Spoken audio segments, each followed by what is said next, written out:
দেখুন আমরা একেবারে তিস্তা এবং করলা নদীর যে সঙ্গমস্থল সেখান পর্যন্ত আমরা তিস্তার ভেতরে গিয়ে আমরা সার্চ করেছি। তিস্তার এই ভরা বর্ষা তিস্তার কি ভয়াবহ রূপ সেটা আপনারা জানেন। আর করলা নদীর মধ্যে আমাদের সার্চ অ্যান্ড রেস্কিউ অপারেশন কাল থেকে চলছে। রাতেও আমরা এখানে সার্চ করেছি। আজকে ভোর 6টা থেকে সার্চ চলছে। এনডিআরএফ আছে, সিভিল ডিফেন্স আছে, জলপাইগুড়ি পৌরসভার টিম আছে, পুলিশ অ্যাডমিনিস্ট্রেশন আছে, জলপাইগুড়ি জেলা অ্যাডমিনিস্ট্রেশন আছে।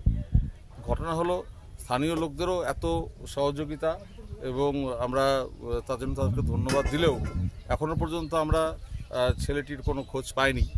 সম্ভাব্য যে জায়গাটি রয়েছে তিস্তা করলার মিলনস্থল পর্যন্ত, সেই জায়গায় আমরা বারংবার চেষ্টা করছি যে জায়গাগুলোতে থাকতে পারে, সম্ভাবনা আছে, কিন্তু এখনও পর্যন্ত আমরা কোনো ফ্রুটফুল রেজাল্ট পাইনি। আমরা কিছুটা ব্রেক দিচ্ছি, কেননা 6টা থেকে ছেলেরা যারা পরিশ্রম করছে একটু ক্লান্ত হয়ে পড়েছে। ব্রেক দিয়ে আবার আমরা জলে নামবো। বিশেষ করে যে জায়গাটা জলে ডুবে গেছিলো, ওর পরিবারের কাছ থেকে একটা অনুরোধ এসছে যে সেই জায়গাটা আরেকবার দেখে দিতে। আমরা আবার সেই জায়গাটা দেখে আবার এখান থেকে মোহনা পর্যন্ত আরেকবার ওখানে বলে অনেক গর্ত কুয়া রয়েছে এলাকার বাসিন্দা। কালকে দেখা হয়েছে, সেগুলো লগি দিয়ে কালকে খুঁচিয়ে দেখা হয়েছে। আজকে সকালে ওখানে আমাদের সিভিল ডিফেন্সের ভাইরাও গেছিলো, এনডিআরএফের যারা আছে তারাও গেছিলো। তো যেহেতু পরিবারের কাছ থেকে আবার একটা আমাদের কাছে আবেদন এসছে, আবার আমরা সেটা করবো, আবার আমরা যাবো। সেটা ডুবুরি নেওয়ার চিন্তা ভাবনা করছেন কি? ডুবুরি আছে তো, ডুবুরি আছে।